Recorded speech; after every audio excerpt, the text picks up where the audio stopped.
When a car gets old, you replace it, right? It's the same with a wife. You're incompetent and can't even give me a grandchild. Useless as a wife and as a woman.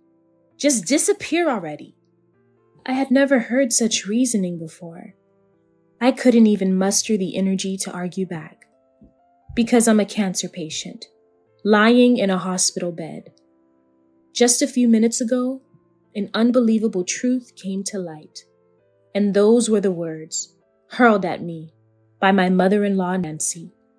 My once beloved husband, now grinning wickedly beside Nancy, looked at me as if they were the demon and her minion. I stared back at them silently and pressed the nurse call button. My name is Rebecca, a 33-year-old housewife. I've been married for 5 years to Oliver, a doctor I met at work. Our marriage seemed problem-free, but that wasn't entirely true. Oliver worked at a hospital where his father, Elliot, was the chief. Initially, despite his busy schedule, he made time for me. Back then, I worked in medical administration, proud to be a part of the healthcare field. However, as years passed, Oliver started to come home less and less frequently. I wasn't naive. Hiring a private investigator, I discovered Oliver's affair. I chose to confront him in the way he'd hate most. Elliot, Nancy, Oliver's having an affair.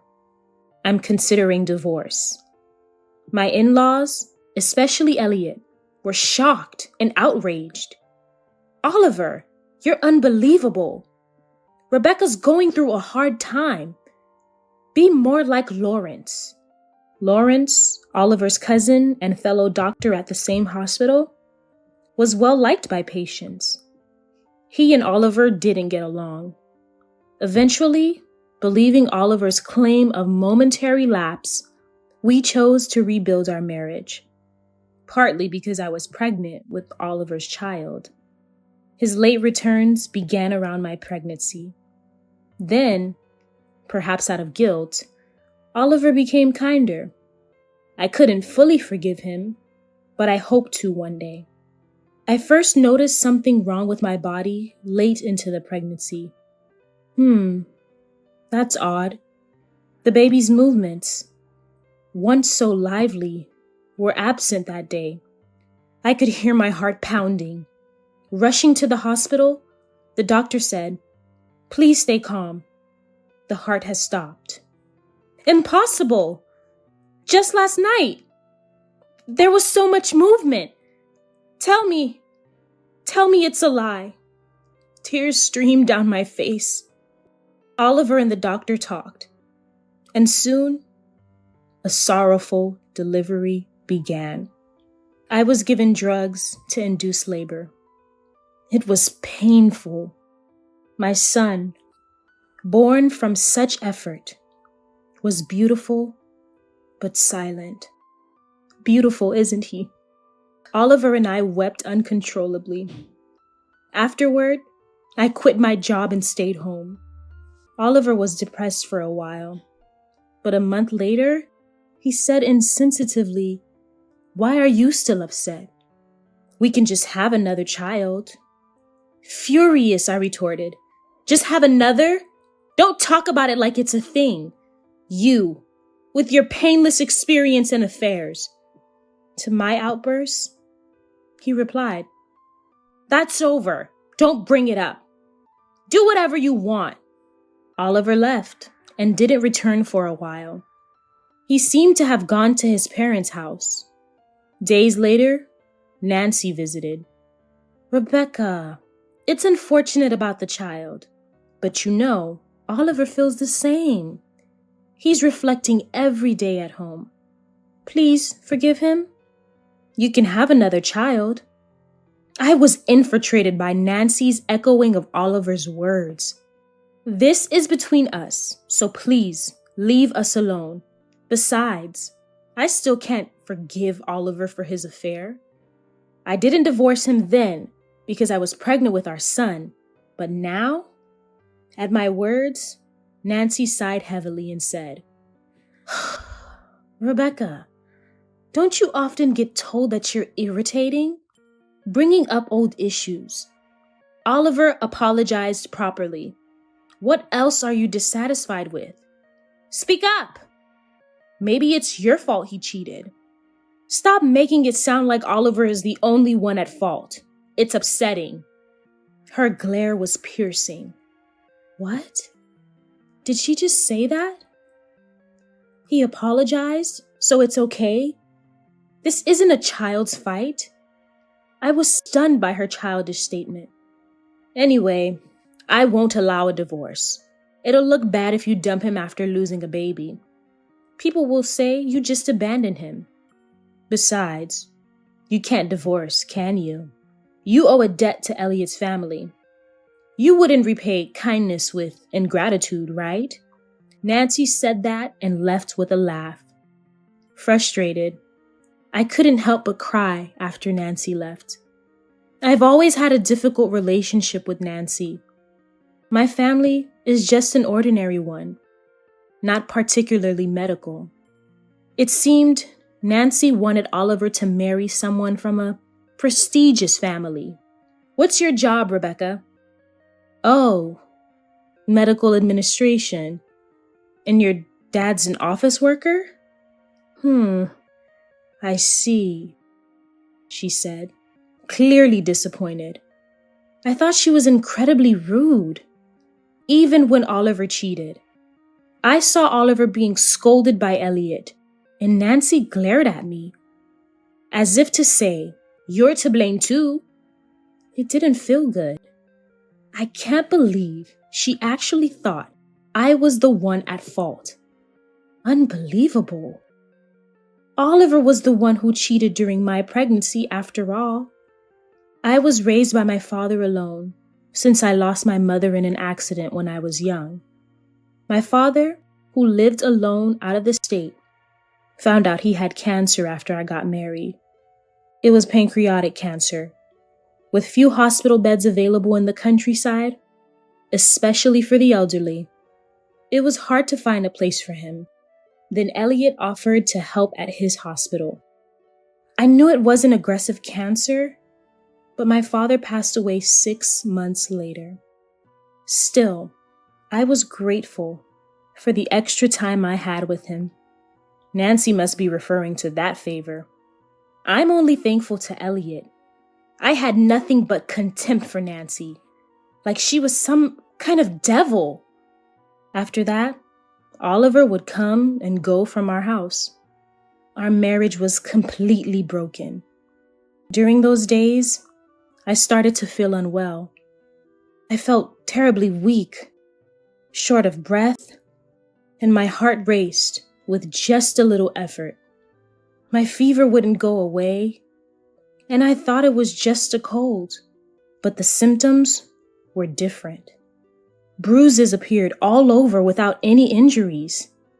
Then I started getting nosebleeds. Seeing me like this, Oliver said, "You come to the hospital tomorrow. I'll examine you." Was he worried about me as a doctor? It had been a while since Oliver spoke to me. The next day at the hospital, Oliver looked over the test results and said, "Rebecca, you need to be admitted immediately." What? Leukemia, a type of blood cancer. I was shocked, but fortunately, it was caught early. I didn't receive a terminal diagnosis like my father, but started chemotherapy. Your attending physician will be me, and your nurse is Sally. Call me if you need anything. I'll be right there. Sally was someone I didn't know from my time working there. Her youth and brightness gave me a bit of energy. Soon after, treatment began. How are you feeling? Oliver appeared in my room multiple times a day. There was something I'd been thinking about a lot since starting treatment. I thought chemotherapy would be more painful. I expected my hair to fall out in clumps. To which he replied, "There's individual variation. Let me or Sally know if anything comes up." Oh, are these two, perhaps? Given Oliver's past, it was hard not to suspect something. I was still feeling very heavy and struggled to even sit up. Sally, who might be Oliver's affair partner, said, "Rebecca, what kind of person is Dr. Oliver? You've been married a long time, right? He treated me to a meal recently." The provocative statement made my headache even worse. A few days later, I came to know a shocking truth. I felt sick and spent most of the day sleeping. Once, when I woke up, I heard muffled voices conversing. The curtains were drawn, and just as I was about to call out to the people sitting on the sofa beyond them, I heard a horrifying conversation. "So, how's Rebecca doing? I came here hoping to see her suffer, but she's just sleeping. How convenient." Even without seeing her, I knew who it was. It was unmistakably Nancy, whom I despise. She's stable for now. But yes, everything is going as planned. Oliver's voice? What plan? At Oliver's words, Nancy burst out laughing and said something unbelievable. Rebecca wouldn't guess she's not actually getting any treatment. Nancy's laughter choked me up. The two of them continued to laugh and chat, then started bad-mouthing me. "Keep it down, Mom. Rebecca might wake up." It's tough for me, pretending to give her chemotherapy and falsifying her medical records. I'll let her go home for recovery and then just leave her there. As a medical professional, and even just as a human, their words were beyond belief. I trembled uncontrollably. Overwhelmed, I blurted out, "What do you mean?" At that moment, the curtains flew open. You were awake?" Seeing their faces, as if I were a nuisance, I was paralyzed with fear. "What do you mean by no treatment? Then what was that IV for?" "It was mostly nutritional supplements. We've been giving you just a tenth of the necessary chemotherapy." Man, it was hard to deceive everyone. To Oliver's words, I retorted, "If you hate me that much, why don't you just divorce me? What was the reason for marrying me in the first place?" Nancy scoffed. "You see, there's something called social standing. There's a timing for divorce. I doubt someone like you, a commoner, would understand. It's convenient if you just disappear without us having to divorce, especially since you're sick." She went on, "You replace an old car, right? It's the same with wives. You're incompetent, can't even bear an heir, useless as a wife and as a woman. Just disappear already." Oliver joined in, grinning. "Yeah, that's about it. Why did I marry you? Your face wasn't too bad. And the main reason was because Lawrence liked you.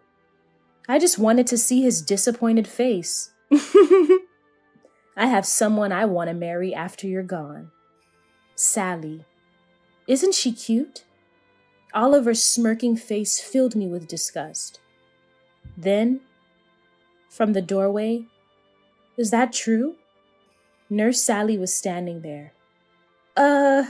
Sally, since when have you been—" Oliver, looking concerned that she overheard, asked, "Just got here. You said you wanted to be with me?" Sally spoke haltingly, and Oliver sighed. "Sally, As he approached her, Oliver let out a scream because behind her stood Elliot and cousin Dr. Lawrence. Oliver, is what you said true? Your actions are unforgivable as a doctor. You're suspended from tomorrow. Prepare for your punishment. And you too, Nancy.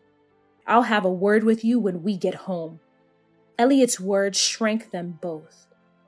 Sally approached me. Rebecca, are you okay? I'm sorry I didn't come out sooner. It's okay, Sally. I never thought my treatment wasn't progressing. Look, got it all on a voice recorder. At our conversation, Oliver and the rest were in shock. As soon as I felt the unsettling atmosphere, I hit the nurse call button.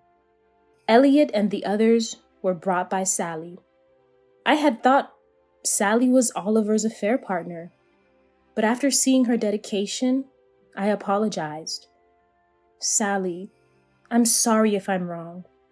You and Oliver are... She looked puzzled and then exclaimed, Me? Impossible! To be honest, Dr. Oliver has a pretty bad reputation among the staff. Absolutely out of the question. It was creepy the way he wouldn't leave my side when we went out for a meal with a few others. Oh, I'm sorry for saying he's creepy. I realized I had completely misunderstood. Seeing her changing expressions, I couldn't help but laugh. I've been thinking of divorcing Oliver once I recover. After thinking for a bit, Sally asked, If that's the case, would you help me with something? As I pressed the nurse call button, I also hit the record button on the voice recorder I had hidden under my pillow. The call system in my room didn't make a sound, and the recorder was given to me by Sally. If you ever feel something's off with the doctor's behavior, please record it with this. And remember, if anything happens, press the nurse call button immediately. I'll come right away. At first, I was confused, but after a conversation with Sally, I despised Oliver from the bottom of my heart. Oliver, not only are your actions towards Rebecca deplorable, but I'm aware of what you're up to. Don't think you'll get away with this, Lawrence warned. Oliver's face paled, knowing he was caught. He crumbled to his knees. Lawrence, acting all high and mighty, but you're just a pathetic man. I know you liked Rebecca, and she married me. Lawrence said, Oliver, you're mistaken. I've had a girlfriend since before you two got married. We're getting married soon. I just respected Rebecca for her dedication at work. Oliver found no words to fight back and fell silent. After that, my treatment began anew. I suffered severe nausea and lost all my hair, even my eyebrows. Looking in the mirror was shocking. But then, this is a gift for you. Sally gave me a wig. It lifted my spirits a bit. After a while, I got divorced from Oliver. As for Oliver, he's now in prison. There had been several cases recently of women being assaulted using psychotropic drugs. The perpetrators were arrested, and it turned out Oliver was the source of the drugs. At first, he denied it, but once the hospital started providing evidence, he confessed. Whether my husband was directly involved or not, the disgust and loathing I felt for a man who was once my husband and a doctor were overwhelming. Oliver's lawyer approached me for a settlement, but I refused. Lawrence had noticed Oliver's suspicious activities and had been keeping an eye on him with his fiancée. Nancy was still saying ridiculous things like, "A divorce would look bad for us." But Elliot snapped. "What does it matter to you? You're no longer part of this family. Just get out." She collapsed, begging Elliot, "No! You're telling me to work now? It's all Rebecca's fault." Everything went wrong when Oliver married that clerk, she said, crying. Illnesses cannot be cured by doctors alone. The most important thing is the patient's own desire to be cured. And we doctors support that. Nurses too. Of course. And without administrative staff, hospitals wouldn't be able to operate. I won't tolerate your disrespectful manners toward my staff. Upon hearing that, Nancy grudgingly signed the divorce papers and returned to her rural hometown. Now, she seems to be scraping by on her pension and the little income from an unfamiliar part-time job. The compensation owed to me and the debts incurred by her son were all shouldered by Nancy, leaving her with hardly any money. The demotion from a hospital director's wife to what Nancy called an ordinary person must have been hard. But she's a stranger to me now, so it doesn't matter. Elliot took responsibility for the incident and stepped down as director. Lawrence was appointed the new director. Unlike Oliver, there was no opposition to his respected leadership among the staff. I am still inexperienced and can't match up to my uncle yet, but I want to make this hospital a community cornerstone with all of you. Please lend me your support. Thank you. Lawrence, making his polite address, had his fiancée Sally by his side, tears of joy in her eyes. Years later, I returned to my hometown and now work as a medical administrator in the hospital near my home. My hair, which had fallen out, has completely regrown, and it's now long enough to tie back. I've been told there's a possibility of relapse, but so far, there are no signs of it. I enjoy spending time with my old school friends on days off, dining out and having fun. Many of my friends have children, and one of them said, "Rebecca, your due date is next month, right? Let me hold the baby when it's born." A few years after returning home, I remarried. I met my current husband by chance, and he's such a kind man. His parents are also very warm people, and being with them makes me feel at peace. Rubbing my grown belly, I smiled and said, "Of course."